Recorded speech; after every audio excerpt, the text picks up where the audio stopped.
Genève aussi, c'est la Champions League de la banque privée. Bonjour et bienvenue sur Basis Point. Aujourd'hui, on part à la rencontre de Fares Guémari, responsable des solutions quantitatives chez Altitude Investment Solutions et architecte de leur plateforme digitale Platon. Altitude, c'est une maison née de l'expertise d'anciens banquiers spécialisés dans le conseil en produits structurés et qui a fait le pari un peu fou d'entrer dans la tech pour offrir à ses clients des solutions totalement sur mesure. Fares, c'est un profil rare. Il conjugue la rigueur d'un esprit analytique avec l'attention sincère portée aux clients qui l'écoutent sans concession. Derrière son calme, il y a une vraie curiosité intellectuelle et une envie de bâtir des réponses élégantes à des problèmes complexes.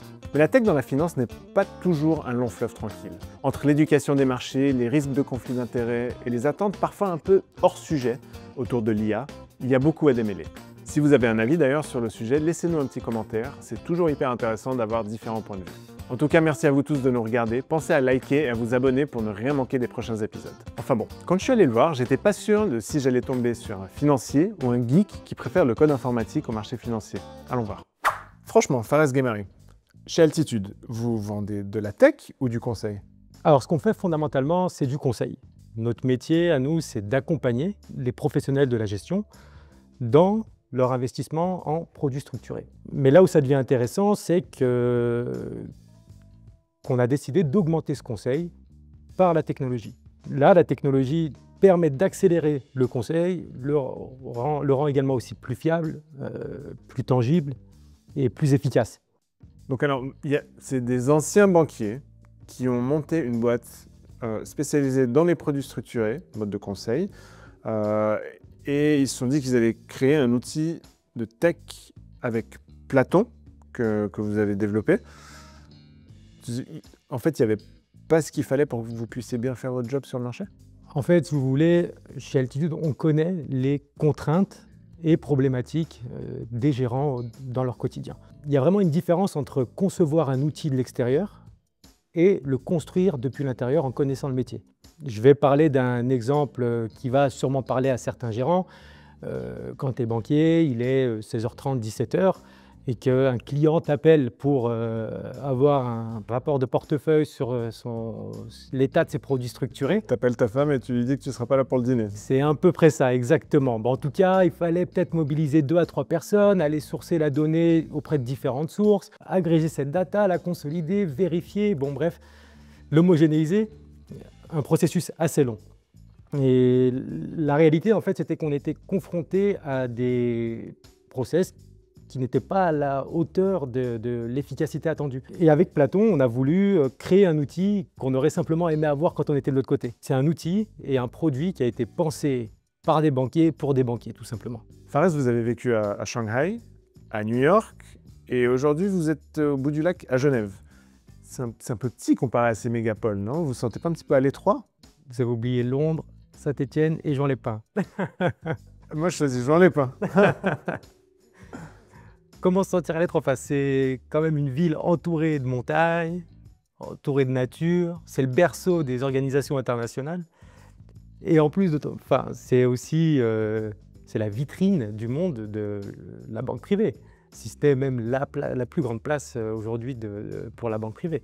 Donc, le développement d'un outil comme Platon aujourd'hui trouve tout son sens d'être développé dans une place comme à Genève.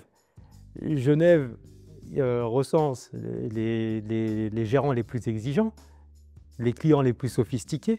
Donc, répondre et accompagner ces gérants ici permettrait ensuite à Platon de pouvoir briller à l'international aussi. Genève aussi, c'est la Champions League de la banque privée. Donc, expliquez-nous un petit peu justement ce processus de conception, de création. Qu'est-ce qu'on fait? On part d'un point final souhaité et on fait un espèce de reverse engineering pour voir où est-ce qu'on doit commencer? Ou est-ce qu'on dessine un concept et puis on l'emmène jusqu'au bout en espérant qu'on va taper juste? On a la chaîne de valeur complète d'un produit structuré. On connaît le point de départ, on connaît le point d'arrivée. Donc, l'outil a été développé de façon assez pragmatique. Donc, on commence par un certain module de la chaîne de valeur d'un produit structuré. On a commencé principalement par le lifecycle management, donc tout ce qui concerne le suivi du produit structuré. Ensuite, on a ajouté la brique reporting par produit. Ensuite, on a ajouté cette brique portefeuille. Toutes ces briques-là sont des briques essentielles et utiles aussi surtout à tout gérant pour pouvoir apporter un bon suivi à leurs clients au final. Mais vous pouvez communiquer avec les émetteurs aussi depuis l'outil. Exactement. Il fallait aussi dans un premier temps avoir et développer une relation avec les émetteurs, donc nos partenaires, qu'on peut voir donc comme des fournisseurs, pour que le business puisse voir le jour. Aux produits structurés. Mon fils va regarder la vidéo qui sortira sur YouTube, il va me dire « ce monsieur, il fait quoi ?» Je vais dire « ce gentil monsieur, il fait des produits structurés. » Et il va me dire « des quoi ?» Et je lui réponds quoi du coup? Comment est-ce qu'on explique de manière hyper simple ce que c'est qu'un produit structuré? Parce que je sais qu'il y a beaucoup de gens qui utilisent ce terme sans vraiment bien comprendre de quoi ils parlent. C'est pas simple. Je lui dirais que je construis des Lego financiers. Donc, chaque pièce est une brique qu'on assemble pour pouvoir créer quelque chose de sur mesure, d'unique. Si je prends le jet d'eau de Genève, par exemple, que tout le monde connaît, un vrai symbole, avec les Lego, certains le reproduiraient exactement l'identique comme sur la boîte. On ferait le même jet d'eau. Par contre, d'autres s'amuseraient à le faire peut-être plus haut, plus coloré, à ajouter davantage d'éléments autour. Avec du thé froid. Par exemple. Mais voilà, c'est vraiment l'idée. C'est la même base, mais adaptée à ce qu'on veut en faire. Et quand on dit ce qu'on veut en faire, c'est quoi? Alors du coup, on va se dire, ok, je suis d'accord de prendre un petit peu plus de risques pour plus de rendement, ou je veux une temporalité différente. C'est quoi justement ces variables d'ajustement? Il y a beaucoup de briques existantes justement, vraiment comme les Lego pour le coup. Donc si je reprends cet exemple du jet d'eau, le jet d'eau étant l'action, le titre principal. Maintenant, moi j'aimerais un jet d'eau un peu plus agressif, un peu plus dynamique. Donc j'aimerais qu'il aille plus haut. Donc je vais pouvoir ajouter une optionnalité sur mon Lego jet d'eau pour justement en faire ce que je veux. À l'inverse, si je le veux plus défensif, faire qu'il soit projeté un peu moins haut que ces 130 mètres, je vais pouvoir en faire tout autant grâce aux produits structurés. Enfin, pas grâce aux produits structurés, mais je vais pouvoir en faire tout autant grâce à ces briques que je vais pouvoir combiner intelligemment pour vraiment faire ce produit sur mesure. Si je peux me permettre, vous avez déjà traité un produit structuré, vous? Non. Parce que souvent, c'est là où on a ce tilt, où on comprend qu'en fait, c'est la complexité apparente. En fait, ce sont juste des briques qu'on combine intelligemment pour vraiment faire ce qu'on veut. Donc en fait, est-ce qu'on peut être créatif dans le business des produits structurés? Est-ce que l'imagination vient jouer un rôle là-dedans? Au-delà de l'imagination, c'est plutôt un rationnel d'investissement. C'est vraiment adapté pour pouvoir répondre et correspondre aux besoins du client final. Aujourd'hui, un produit structuré doit être fait avec une notion de bon sens. L'idée est vraiment d'avoir un rationnel d'investissement et qu'on va pouvoir atteindre grâce à ce type d'instrument. Vous, vos clients sont des professionnels, des institutionnels. C'est les besoins de leurs clients finaux qu'on est en train d'adresser avec ces produits. Donc, comment vous faites pour vous assurer que ce que vous proposez est aligné aux réels besoins du client? Nous, nos clients, comme vous le disiez, c'est les gérants, les banquiers, les professionnels de la gestion dans leur ensemble. Notre rôle est de pouvoir les accompagner pour structurer au mieux le besoin de leurs clients. Mais le deuxième mandat qu'on évoquait un peu plus tôt, c'est ce conseil augmenté par la tech. La tech, aujourd'hui, va se présenter comme étant un moyen de leur alléger leur temps pour qu'eux puissent se concentrer davantage sur leurs clients finaux, concerner davantage les besoins, même si cette expertise-là leur revient. Nous, notre but est de pouvoir converser avec eux, ça passe par beaucoup de communication, d'échanges, pour pouvoir les accompagner dans ces investissements-là. En gros, vous allez les décharger de la technicité, de la complexité et de l'aspect un peu chronophage de cette classe d'actifs pour qu'ils puissent passer plus de temps à mieux cerner ces besoins qui vont vous reporter. C'est complètement ça. Du coup, donc, les produits structurés, finalement, c'est pour qui? Et surtout, pour qui est-ce que ce n'est pas? Les produits structurés, c'est pour personne et tout le monde à la fois. Quand j'ai un gérant au téléphone, on s'accorde assez rapidement sur le fait que les produits structurés, ce n'est pas une classe d'actifs en soi. On peut très bien avoir des portefeuilles avec 100% de produits structurés, comme on pourrait avoir des portefeuilles avec 0% de produits structurés. Ce qui compte le plus, c'est l'objectif. Il faut que le produit ait du sens. C'est vraiment une question de bon sens au final. Bien comprendre le marché et produire la solution qui s'y prête le mieux. C'est juste un moyen pour une fin, en fait. C'est ça. C'est quoi votre formation? Vous êtes plutôt financier ou geek techos? Comment on arrive dans ce rôle de créer un outil financier? Moi, je suis financier avant tout. Mon bagage, c'est le trading systématique. C'est un domaine où on prend une idée d'investissement. On la formalise, on la code, on la teste historiquement, on la teste ensuite dans les conditions de marché actuelles pour pouvoir ensuite à terme l'envoyer en production sur les marchés. Mais ce qui est intéressant aussi, c'est que dans le trading systématique, c'est de la technologie appliquée à la finance en soi. Ouais, parce que vous avez dit on la code. Encore faut-il savoir coder. Il faut un parcours un peu technique, ingénierie, mathématiques. C'est souvent ces profils-là qu'on retrouve dans l'industrie dans ce type de position. On va automatiser la décision, éliminer l'erreur humaine dans l'exécution. Comment éliminer l'erreur humaine? Parce que les process sont automatisés. Exactement. C'est une machine qui le fait. Enfin, au final, tous ces process-là sont ce qu'on retrouve aujourd'hui dans le développement de Platon. Quand on a développé la plateforme, je n'ai pas eu besoin de devenir technophile du jour au lendemain. J'ai dû bien sûr monter en compétence sur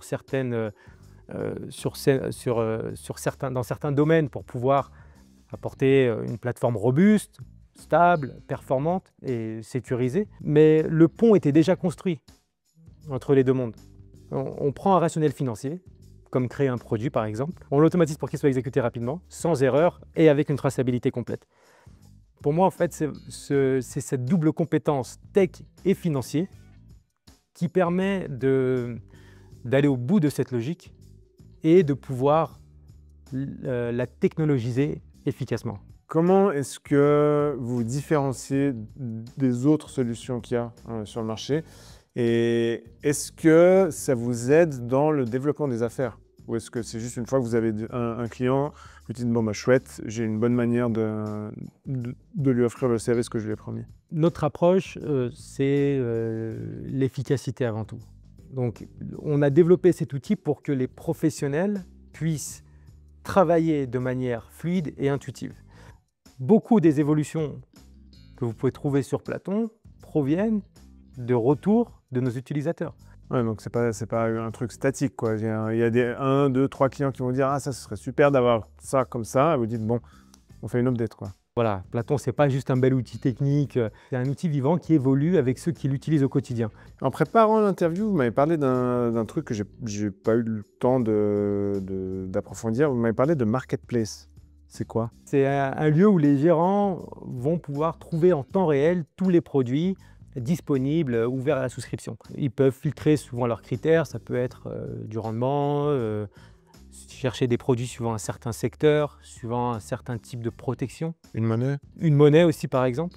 Mais c'est pas juste un catalogue, c'est vraiment une dynamique d'échange. C'est un écosystème où les bonnes idées circulent, se diffusent. Ah ouais, donc on peut aller s'inspirer en fait de choses qui ont déjà été faites. Exactement. Dire, ah bah en fait j'aimerais ça, mais un petit peu différent. Mais toujours dans un cadre compliant. Je peux prendre un exemple, il y a un produit qui a pu être traité sur l'or avec une belle barrière de protection.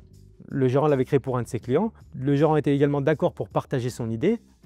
Elle a eu énormément de succès. D'autres gérants ont pu se greffer à cette idée d'investissement en y trouvant l'idée depuis la marketplace.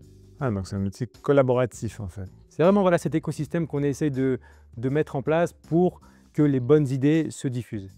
Alors quand on travaille justement dans le code, dans la modélisation, de la gestion financière, on n'est pas sur des outils end-user, des choses qu'on produit pour des utilisateurs. Là, vous avez dû faire un packager un produit en fait. Comment on fait pour le rendre agréable d'utilisation, esthétique? Là, par exemple, parce que vous n'avez pas forcément les compétences UX, donc User Experience ou User Interface, pour amener quelque chose au marché qui soit léché, propre, facile à utiliser, intuitif. C'est des compétences qu'on a en interne. C'est bien sûr aujourd'hui, on a donc des développeurs dédiés qui sont spécialistes dans l'UI/UX et ça passe, comme je le disais, à la fois, c'est un outil, donc Platon est un outil interne et qu'on met à disposition à nos clients. Là aussi, il y a une espèce de boucle de feedback où vous faites évoluer l'interface. Complètement. Il y a vraiment, donc, ce dont je parlais un peu plus tôt, cette double compétence financier et tech, comprendre de manière pragmatique l'information que le gérant souhaiterait retrouver sur Platon, le type de reporting qu'il aimerait pouvoir se gérer. Ensuite, à nous, bien sûr, d'offrir, en ayant collecté tous ces différents retours, la solution clé en main et intuitive. Est-ce que les gens vous attendent sur l'IA? Parce qu'aujourd'hui, elle est partout, l'IA, et puis quand il n'y a pas d'IA, on a l'impression que c'est moins bien. Je pense qu'aujourd'hui, nos clients nous attendent plutôt sur l'efficacité, pas de l'IA pour faire de l'IA. C'est pas vraiment c'est pas le but. On utilise l'IA là où elle apporte une vraie valeur. Ça peut être dans la recherche accélérée dans la base de produits, faciliter un peu l'automatisation de reporting par exemple, la lecture de documents. C'est le type d'application sur lesquelles l'IA va pouvoir intervenir. Mais l'essentiel reste, ce qu'il ne faut pas oublier, selon moi, c'est que l'essentiel reste fondamentalement humain. Vous travaillez avec des émetteurs donc, pour créer des produits que vous allez vendre à des clients. Donc vous êtes un petit peu des courtiers. On apporte du conseil à nos clients, au-delà du courtage pur. Mais juste dans cette mécanique de vendre quelque chose à quelqu'un et d'être au milieu en fait. Est-ce qu'on ne court pas le risque d'avoir des conflits d'intérêts qui sont inhérents à cette fonction de middleman, d'aller vers le gars qu'on préfère ou l'émetteur qui va le mieux nous rémunérer? On ne pousse pas de produit, on le crée de toutes pièces. C'est-à-dire, à T0, le produit n'existe pas. Donc nous, c'est pour ça que j'insistais sur cette notion d'accompagnement dans l'investissement des produits structurés. À T0, le produit n'existe pas. C'est à nous, avec le gérant, suivant les besoins de leurs clients, de trouver et de créer cette solution adaptée aux besoins du client du gérant. D'autant plus qu'aujourd'hui, Platon, par exemple, pour vous donner un petit ordre de... Est-ce que vous savez comment est-ce qu'on faisait un appel d'offres, par exemple, il y a un peu moins de 10 ans, il y a 6-7 ans? C'est une bonne question. Par email? Par email. Donc, contacter toutes les banques d'investissement, donc partenaires, ses fournisseurs, attendre leurs propositions, la comparer, l'agréger, la négocier.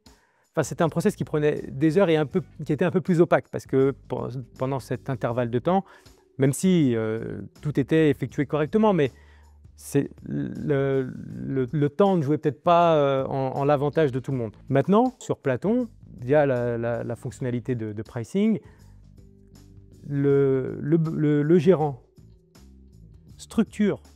crée son besoin, structure son besoin sur l'outil, réalise son appel d'offres complet et en reçoit du coup, maintenant ça prend quelques minutes, en 1 à 2 minutes, on a l'intégralité de son appel d'offres sur l'outil et on en garde la traçabilité. Et les cotisations de structuration sont les mêmes pour tout émetteur. Et le plus important, je me permets également, c'est au final, la décision revient à notre client. C'est notre client qui décide vers quelle banque d'investissement il souhaite se tourner pour traiter ce produit. La décision ne nous revient pas. Nous, on met à disposition cet appel d'offres complet, libre au gérant de pouvoir traiter avec la contrepartie qu'il souhaite. Fares Ghemari, c'était un plaisir. Merci beaucoup. Merci à vous. Voilà, merci d'avoir été avec nous. J'espère que ça vous a plu. Si c'est le cas, likez, partagez, laissez-nous un petit commentaire et n'oubliez pas de vous abonner. Enfin, si vous avez des choses à nous raconter, contactez-nous, venez et parlons-nous franchement.